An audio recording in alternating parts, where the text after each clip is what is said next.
What we're talking about in this video is something called logic gates. And so let's start off really easily and say that we have a piece of wire. And into this piece of wire we put some current, so we turn it on. At the other end of the wire, this will now also be on. And maybe we have another piece of wire. And this one at the beginning is off. And so the other end of the wire is off. And we can use numbers instead of on and off, because we know binary is 1 or 0. So we can say that a 1 will give a 1 and a 0 will give a 0. So now what we want to look at is what do we do and how do we represent it where I want to change my output for different given inputs. So I don't want them to always be the same, because sometimes we don't want them to be the same. So what I use is something called a logic gate. And the first logic gate that we're going to deal with is one called a NOT gate.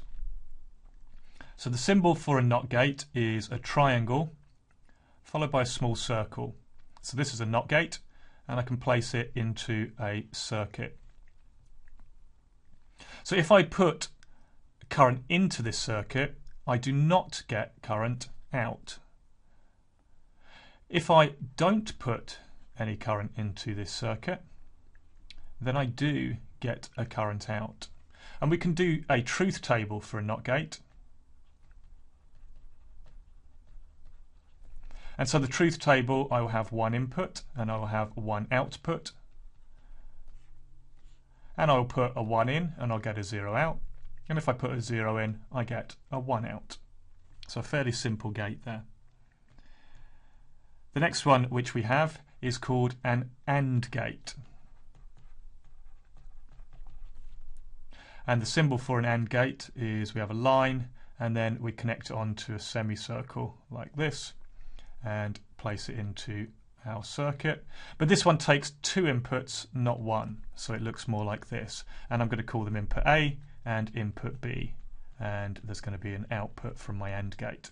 And what an AND gate says is that I must have both A and B in the on or the 1 state. So if I put a 1 into this and a 1 into this, I will get a 1 out. Any other combination going in will give me a 0 as my output. So my truth table will be as follows. And so I have input A this time and input B. And I have an output from my circuit. And there's going to be a little bit more to this table. So my input A can be 1 with input B as 1. Or I can have an input A as 1 and B as 0. Or I can have A as 0 and B as 1, or A as 0 and B as 0. So if it's 1 and 1, remember it's an AND gate, so I need both of them to be true. So if it's 1 and 1, I will get 1. If it's 1 and 0, I won't get anything because they're not both 1. The same as 0 and 1. There will be no output, and 0 and 0 again, neither of them are on, so there's no output. The final gate which we're going to look at is called an OR gate. And in an OR gate, the symbol looks like this. We have part of a circle, and it's attached to kind of another part of a circle, and another part of a circle that comes in with kind of a sharp end at the end there, possibly a little sharper than what I've done. That will then give an output, and it will take 2 inputs, which again I will call A and B. So within my OR gate, I must have at least one of my inputs being true or being 1. So my truth table for an OR gate, again I've got an input of A and an input of B, and I've got an output from these. So I can put 1 as my input and 1, or I can put 1 and 0, or 0 and 1, or 0 and 0, just like in when we did the truth table for the AND gate.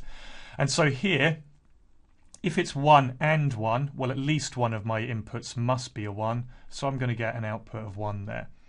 Here I've got 1 and 0, So one of my inputs is a 1, so again I got an output 0 or 1. One of my inputs is 1, so I get a 1. But in the bottom one I got a 0 or a 0.